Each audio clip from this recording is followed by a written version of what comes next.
Well, glory be and mercy me, we've done it yet again. So, the big news coming out of Canada today is that many major Canadian unions, as well as over 50 civil groups here in Canada, have come together to send an open letter to Justin Trudeau and the Liberals. Stop arming the Saudis. Very straightforwardly here in Canada, we have been selling weapons to Saudi Arabia for over a decade, certainly, perhaps even longer. We know for a fact that the UN has said we are perpetrating and helping continue the ongoing genocide and the war in Yemen with our weapons sales. We know that the Saudi Arabians, for God's sakes, they're a monarchy who use their power in the region to suppress civil rights groups, to suppress any kind of human rights groups that exist within their own borders in order to maintain their own position of power so that they can suck more oil out of the ground and keep polluting the entire planet. The idea that Canada feels like it has the right, or any Canadian feels it has the right, to critique any nation whatsoever for human rights abuses while we are literally selling weapons to Saudi Arabia so that they can perpetrate a genocide against their neighbors is laughable. We don't have a leg to stand on.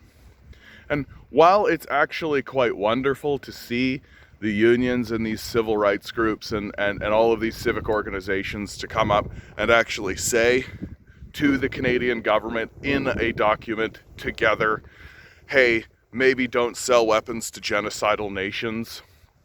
The reality of the situation is that this is not going to persuade these liberals to change their tune or change their mind.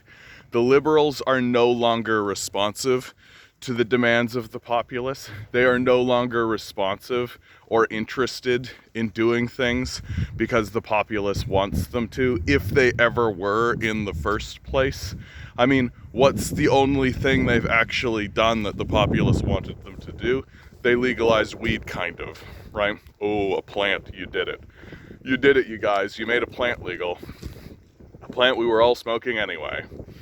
The Liberal Party has calcified and has become so sold out to this capitalist death cult that it literally doesn't matter if the entire society writes a nice letter to these guys.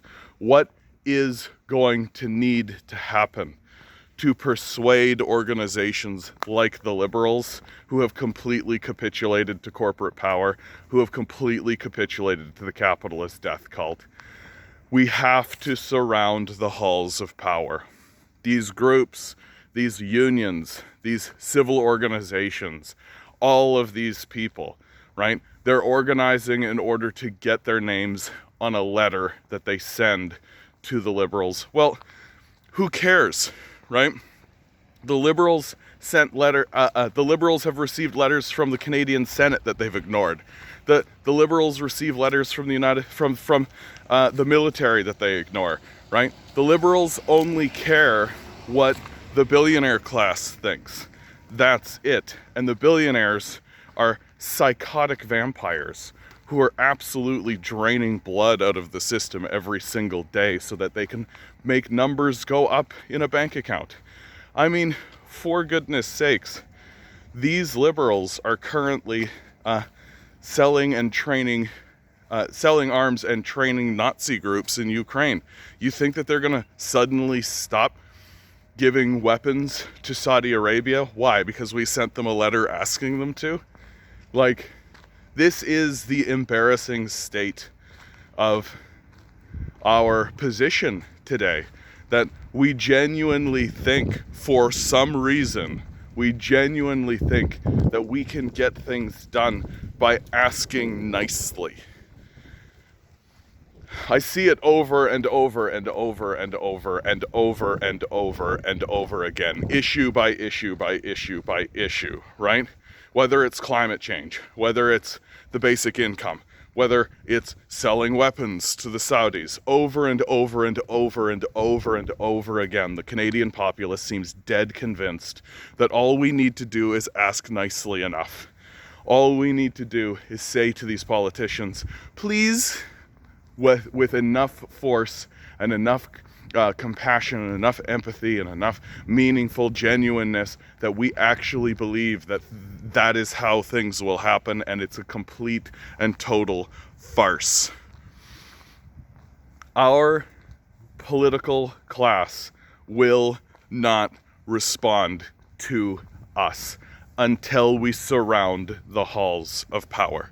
Until the halls of power are surrounded permanently, until we are redrawing our Constitution in front of them without asking their permission.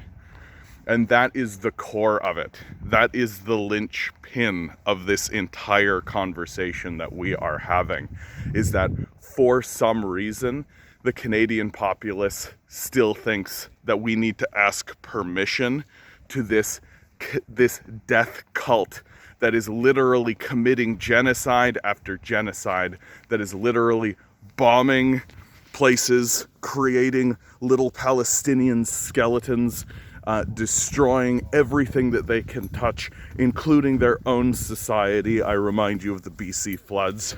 And we still think that we should be asking these people for permission to do things. No. That story has ended. That story has ended. Our political leadership is not responding to us, and it doesn't matter how many of us, how official the document looks. It doesn't matter how nice everything is laid out. It doesn't matter. They will read it, they will put it in the garbage bin, and they will sell weapons to the Saudis. This gets into questions of who we are as a nation in very intrinsic ways. We're continuously lying to ourselves and pretending like we're not a white supremacist nation when we very explicitly are. Why are we using Saudi Arabia as a proxy for our invasions in the Middle East? It's because they do what we say. That's why. That when we go into Iraq and when we go into Afghanistan and when we bomb in Syria and when we bomb in Somalia, the Saudis say, yes, sir. That's why we arrange with them. That's why we organize with them. And the hilarious reality is that when we begin to pull out of the Middle East, as we have already begun to pull out, the Saudis are going to pivot into China. They're going to pivot towards where the actual power exists in the region, and that's going to be China. So all of our destruction, all of our laying waste of these areas is going to be for nothing. They will speak of us like the demons that we actually are, and we're over here writing nice little letters about it. So in this spirit, there is a protest tomorrow, Yonge and Dundas Square, 3 p.m. Please come. Please come. If you are hearing this and you are in Toronto, please come. We need to begin the process of organizing ourselves, not to write fun little letters, right? We need to begin organizing ourselves with the understanding that we need to be surrounding the halls of power. We need a persistent, consistent effort in order to show our leadership that the system they operate from is a failure. It is generating nothing but death and misery, and all we need to do to stop it is cease our participation. Well, this is the end of this video, guys.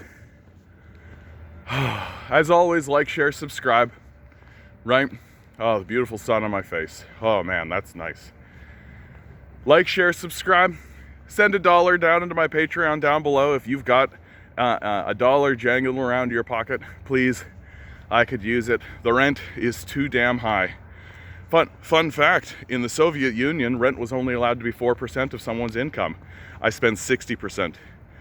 I can't imagine why communism is on the upswing here in Canada. Always remember, you guys, you are a quantum being living in quantum energy. These billionaires are spending hundreds of billions of dollars in the vain hope that you will not realize it, because it's very difficult to enslave people if they genuinely believe that you are their equal. Rebel, revolt, repent. Good luck. We're gonna need it.